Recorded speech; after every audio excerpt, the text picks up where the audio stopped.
Hey, welcome, fans. Thank you so very much for joining myself and pilot Toya. I'm the co-pilot, Todd, with Black Spaces. We want to have you invite you to like and subscribe to this channel because you will get our unique critique, and you can only get the brand of unique critique that we give here on Black Spaces. We will say a lot that is parallel or insights on sci-fi broadly, but we dig down and give you something more. So like and subscribe to this channel. Like this video and subscribe to this channel. Um, Today, Toya and I are going to talk about the the new iteration of that legendary sci-fi British television series, sci-fi television series, Doctor Who.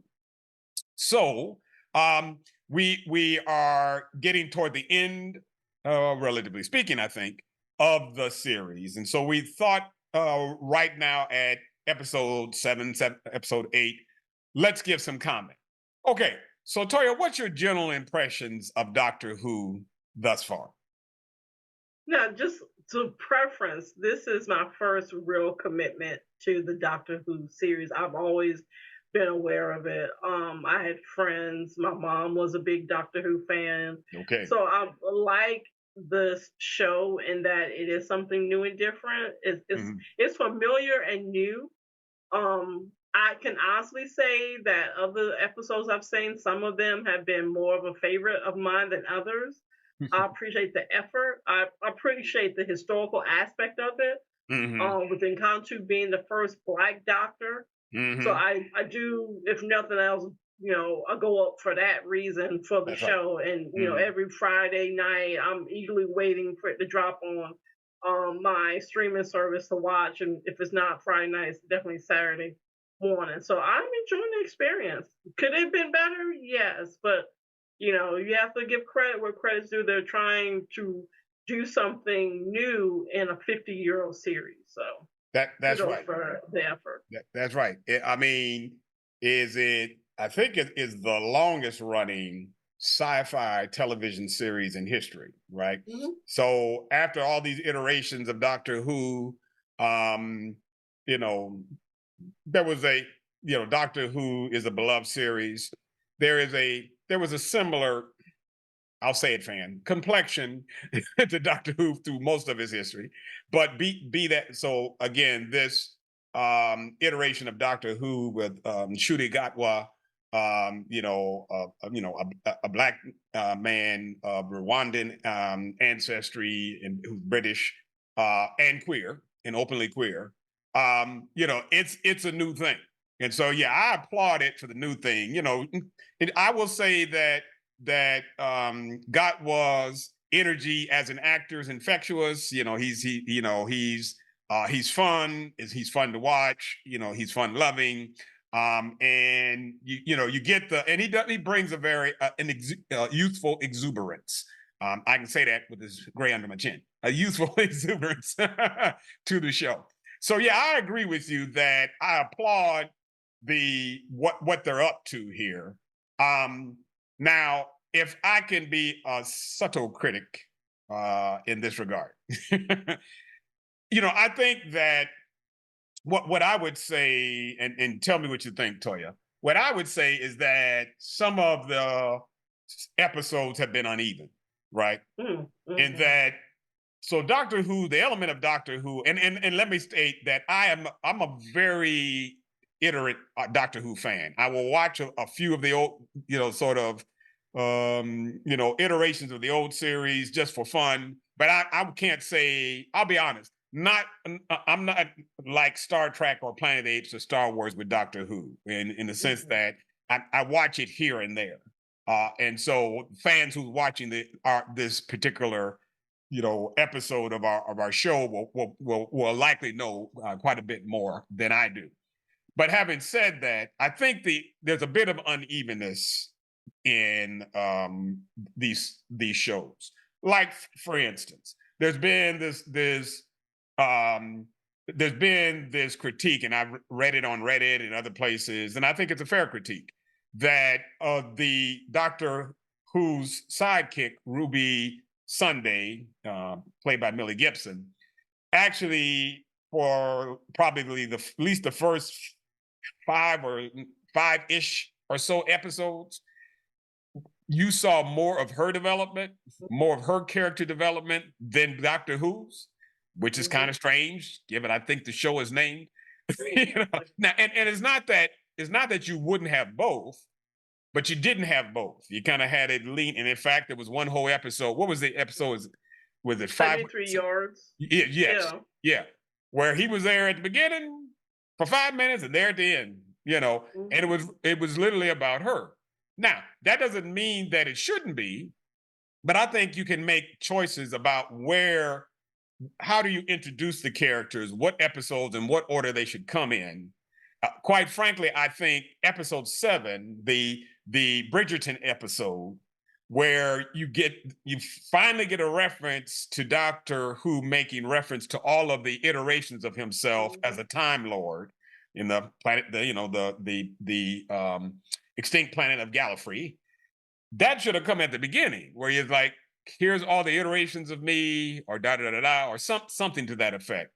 Um, and quite frankly, also you didn't get sort of him being able to be romantic as a black gay man into that 7th episode too, Right. which is another interesting thing. So anyway, I think that's the what I struggle with is that I like it, I like elements of it.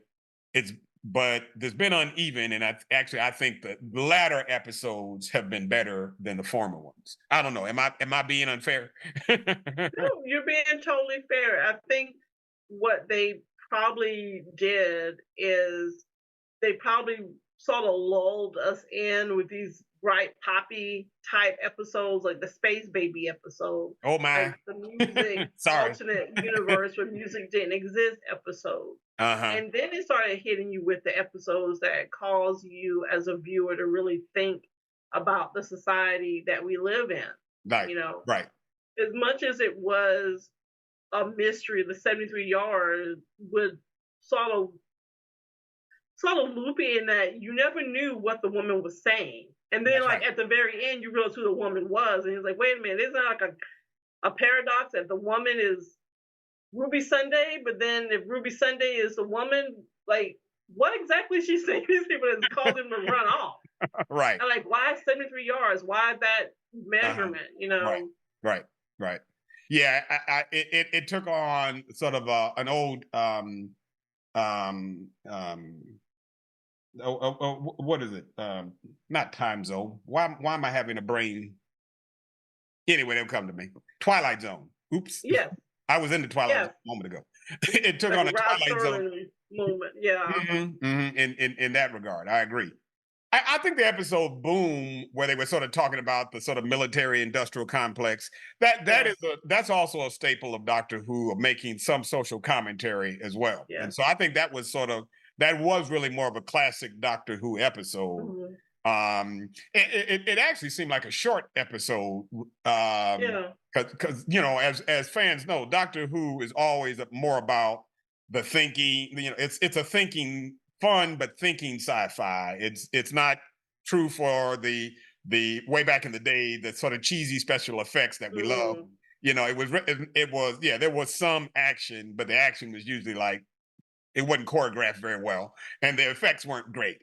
But the story was always kind of Mhm. intriguing. What they were trying to do with the story, something similar to Star Trek. The story is what would kind of moved it ahead. So I thought that was good.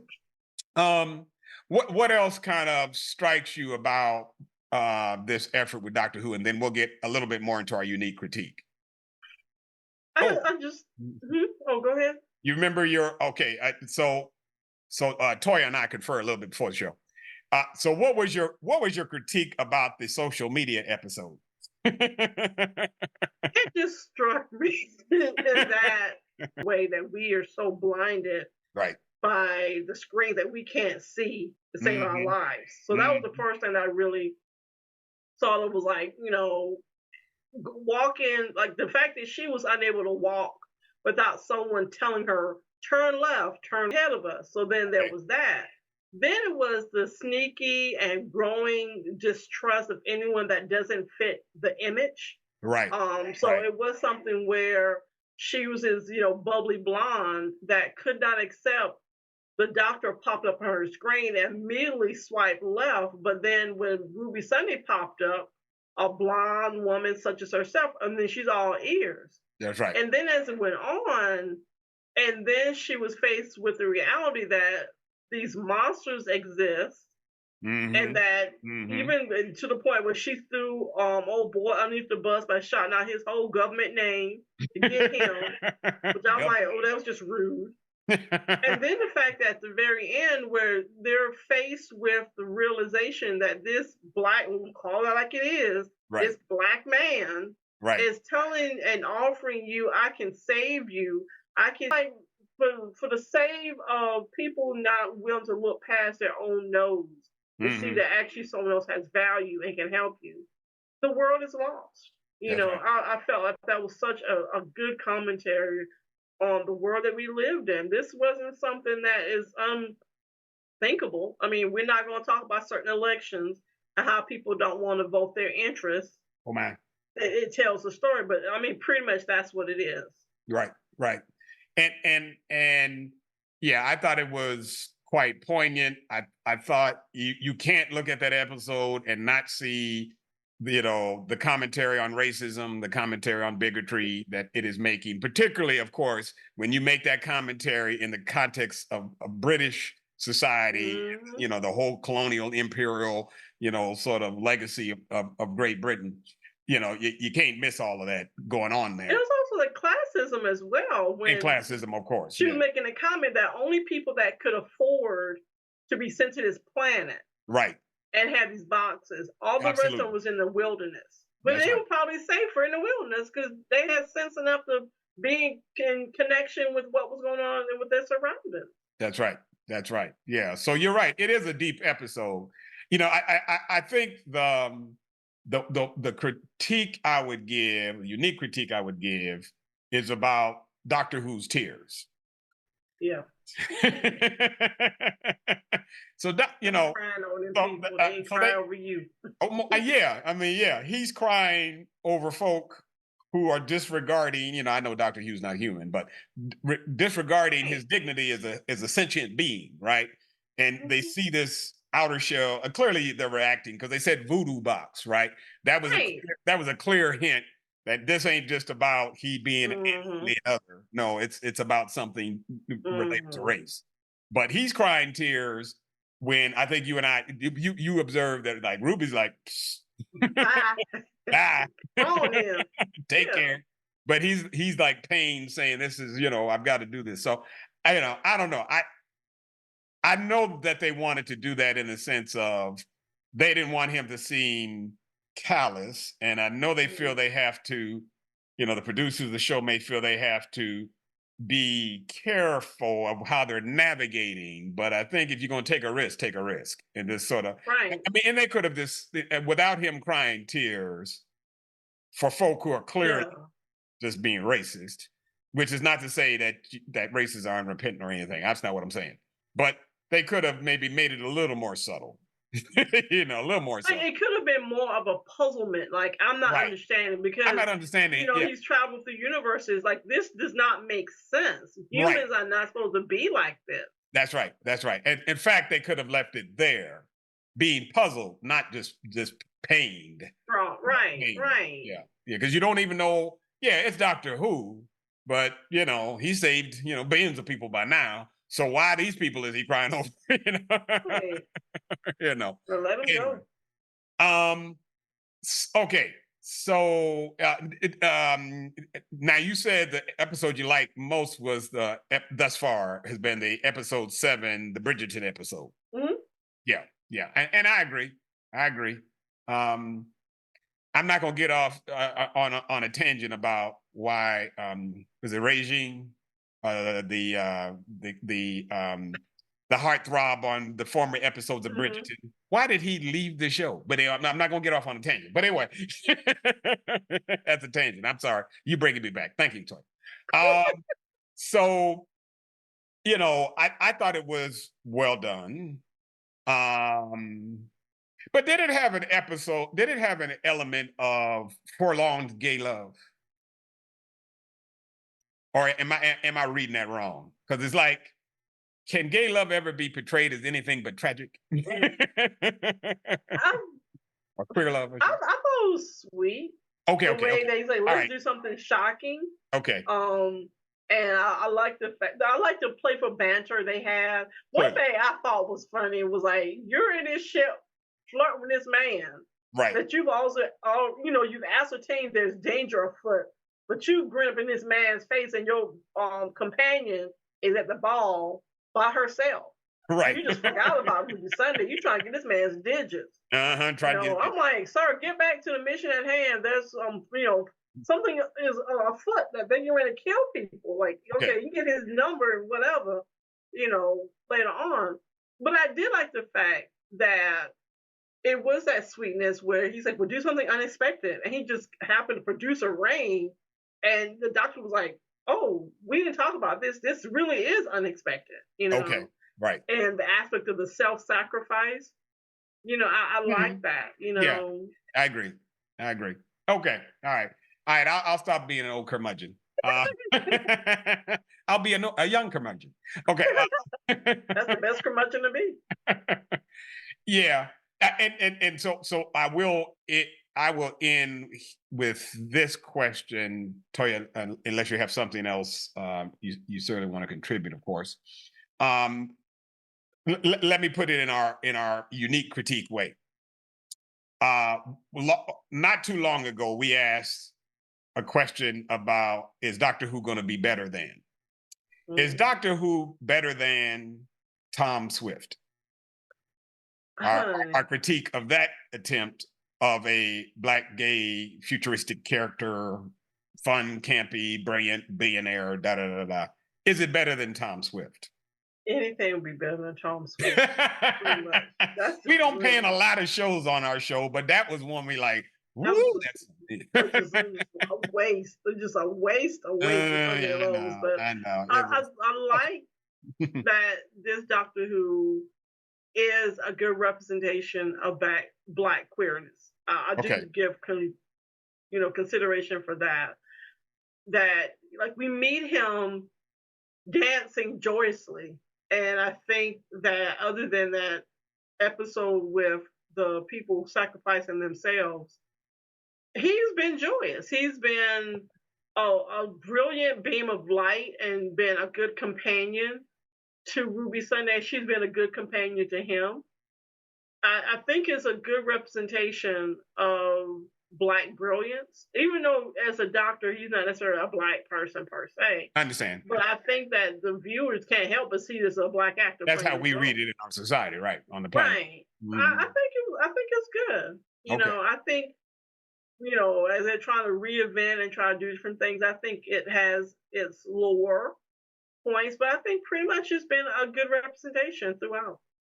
Yeah, I didn't get, and I'm sorry, you recall better than I do, the episode with the maestro and the Beatles. I'm forgetting. Yeah, I didn't quite. That episode didn't quite work. Right. Even though you had some firepower, star power in terms of a sort of very prominent drag queen star. It didn't quite work to me because you didn't quite know. I mean, yes, I guess maybe I wasn't being patient enough to say, well, if there is no music in the world, how tragic could it be? But I don't think it quite came together. And of course, there's always the issue of portraying queer folk as villains. How do you do that in a way in a world that stigmatizes and da da da da? So that, in and of itself, it can be done, but you have to do it in a way that you have to think through it wisely as to how to do it well. I will say with that episode, there was a throwback to one of the earlier doctors. Yes. You're right. An avid watcher, but I did like when he said, "Well, I lived over there with my granddaughter." Right. I was like, "Oh, that's neat that they're acknowledging that this doctor is a reincarnation of previous doctors." So yeah, I agree. That was, I would say if I was a real big fan, that would have been a very pleasing point of the show. It was like, oh yeah, we're acknowledging Hmm. the regeneration of the Doctor throughout the course of the years. That's right. So got a little fan service in there. Good. Yeah. All right. Okay. Well, so you have our critique fans of the new Doctor Who, and feel free to, of course, post. Please like and subscribe to help Black Spaces thrive. Black Spaces thrive. Black faces and black Black spaces. spaces. All right. Yeah, yeah, yeah. It wasn't exactly Freudian. Okay. And Toya, as always, it is a great pleasure. I'm glad you're not tired of me yet. Never, never have. So, again, fans, you can catch us here on this channel. And as we say at the end, or I say at the end, because I'm a corny version of Don Cornelius. With Black Spaces, you get our unique critique, and so we'll catch you on the backhand side, on the blackhand side, and in the future. All right. Thank you.